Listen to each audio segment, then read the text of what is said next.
వాళ్ళు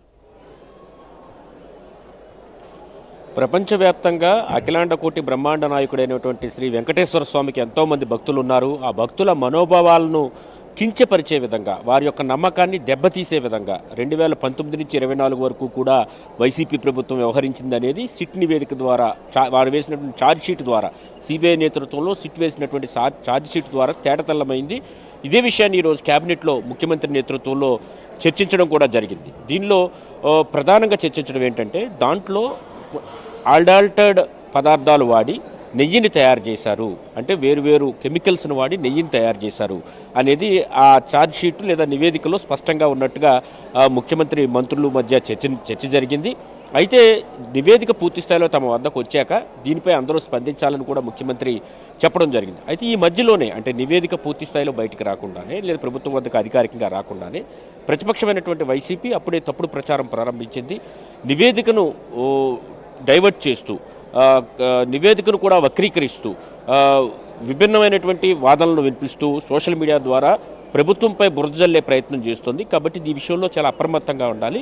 ఇటువంటి సంఘటనలు ఇదే కాదు, ఇంతకుముందు చాలా సంఘటనలు కూడా మనం చూసాం. ఆ పార్టీ వైఖరిని అని ముఖ్యమంత్రి మంత్రులకు చెప్పడం జరిగింది. ముఖ్యంగా కోడికత్తి కేసులు ఇక్కడ ప్రస్తావించారు.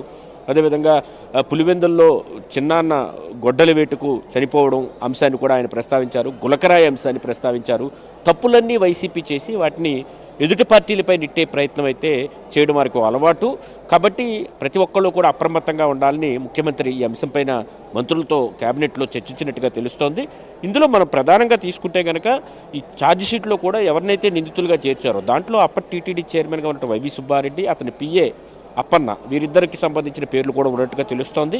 ఇందులో అప్పన్న అనే వ్యక్తి అకౌంట్కు 4.5 కోట్లు అప్పట్లో జమ అయినట్టుగా కూడా ఆధారాలు ఉన్నాయి. అవి ఎక్కడి నుంచి వచ్చాయి అనేది ఎవరికీ తెలియని పరిస్థితి. కాబట్టి అది కల్తీ నెయ్యి అమ్మిన సొమ్ము నుంచి, కల్తీ నెయ్యి కొనుగోలుకు సంబంధించి అందిన ముడుపులుగానే సిట్ భావిస్తున్నట్లుగా తెలుస్తోంది. కాబట్టి ఇవన్నీ కూడా పూర్తిస్థాయి నివేదిక వచ్చాక దాని మీద ఖచ్చితంగా మాట్లాడతామని చెబుతున్నట్టు. కొద్దిసేపటి క్రితం మంత్రి డోలా బాల వీరాంజనేయ కూడా స్పందించారు. ఆయన దీంట్లో జంతు అవశేషాలు కూడా కలిశాయని వాదన కూడా ఉంది. గతంలో కూడా ఇదే అనుమానాలు తమ పార్టీ తరపున వ్యక్తం చేశామనే విషయాన్ని ఆయన చెప్పడం జరిగింది. అయితే ఫైనల్ రిపోర్ట్ వస్తే తప్ప మొత్తం కూడా పూర్తి స్థాయిలో తెలిసే అవకాశం లేదు అనేది చెబుతున్న పరిస్థితి. ఫైనల్ రిపోర్ట్ వచ్చాక మంత్రులందరూ కూడా దీని మీద స్పందించాలని కూడా ముఖ్యమంత్రి ఈరోజు క్యాబినెట్లో చెప్పడం జరిగింది.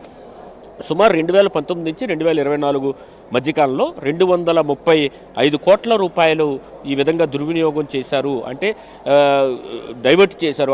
ఆ డబ్బును కాజేశారు. తిరుమల తిరుపతి దేవస్థానం ఖర్చు చేస్తే ఆ డబ్బును కల్తీ నెయ్యిని సరఫరా చేసి కాజేశారనే విషయాన్ని బోలేబాబా డైరీ ద్వారా, నిజానికి బోలేబాబా డైరీకి ఒక్క ఆవు కూడా, పశువులు అసలు లేవు, పాలు తయారు చేయడానికి పశువులు అసలు లేని పరిస్థితి.